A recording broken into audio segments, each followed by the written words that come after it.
عليكم دمان أمد الصوماليات مال كستو جوكتين رمضان كريم رمضان مبارك رمضان وقبابسي إلهي انت هرتاينو دم استرو أنو النبضة سون كيس إلهي النبضة نو جارسي برالا دمان أمد الصوماليات وإن سلامي وولاشين هذا متبادل جنال كهو هذا متبادل جنال اسكو سو نقد وناكسن أصحابي ما طوحا نصو فريستي ألابتا قروح ذا بدن يهرتي نتال إن أن إذن لسعودسيو alaabtani waa kambanigii Forever Living runtii kambanigan mar hore ayaan ka mid noqday Forever Living company waa kambani Mareykanka laga leeyahay runtii aadna u faa'iido badan ma sha Allah hadday tahay productigan quruxda badan iyo hadday tahay shaqada ma sha Allah inaad ka shaqaysato oo dhaqaale inaad ka abuurto aad u baahan tahay ma sha Allah كمبرين waxaan ka mid noqday dabayaaqadii January laakiin sidan hore idin sheegaba aniga marka ma sha Allah shaqadii si fiican igu socoto wadaga iga xanuunsaday marka sidaas ayaan dib ugu dhacay mar hore ayaan idin la wadaagi rabay in badan oo teamkayga ma sha Allah way shaqeeyaan run ahaantii asxaabta danaynaysa in gaar ahaan gabdhaha cid waliba oo danaynaysa iyadoo tartiib gurigooda fadhisa inay shaqaysato heer gaarto ay ka go'an tahay ha ku soo dhawaato kambaniga Forever Living Forever Living waxay soo saartaa productiga wada heerbalka ah ma sha Allah ee wax kiimikaal ku jirin qaybtii daawada qaybtii miisaan dhimista qaybtii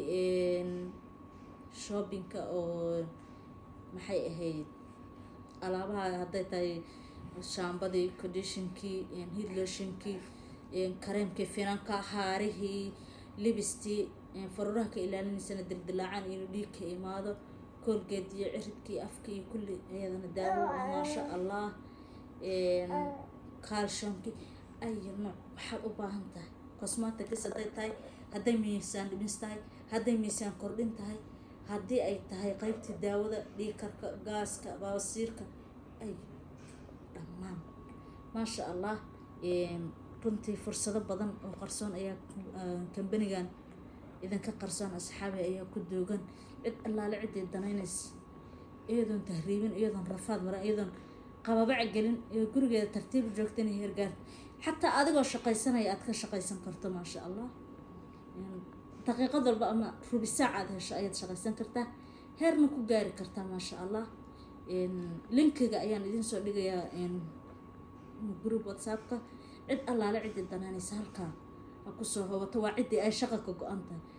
intii matabcada burweynaha oo reera yabaala isi soo lugaynin ma sha Allah laakiin dadka shaqada ay ka go'an tahay shaqadani ma aha shaqo dhaqaale waaweyn iyo company lagu galayo $1000 lacagta ugu badan aad ku galaysid waa $480 hadaad Soomaaliya joogto haddii aad wadamada kala joogtana inta un bay wax yar ka sareysaa maantana way yar tahay company inta la eg in aad waxaan $500 dhamayn aad dhaqaale uga abuurto aad u adag tahay oo yar tahay laakiin fursadaas waxa ku sinay Forever Living company product ma sha Allah ku soo dhawaada mar kale waa inoo iyo linkiga groupka aad ayaan idin soo dhaweyn doonaa ma sha Allah liidara aniga shirkadda igu soo dhaweeyay oo iga horeeyay ayaa ku jira ma sha Allah tabarakallah oo aad idin soo dhaweyn doona iyagana marka asxaabay soo hoobta waa fursad ganacsi aad dahabi u ah ma sha Allah walaashin wixii ay ka faa'iideen idinkana idinkaga faa'iideyso ayay diyaar u tahay maadaama anigu aan faa'iido weyn ma sha Allah ولا سو كوب كرن أنك دحلة إن شاء الله وإنه قلنا تدمبه يشقى وذاك في عن السلام عليكم ورحمة الله وبركاته.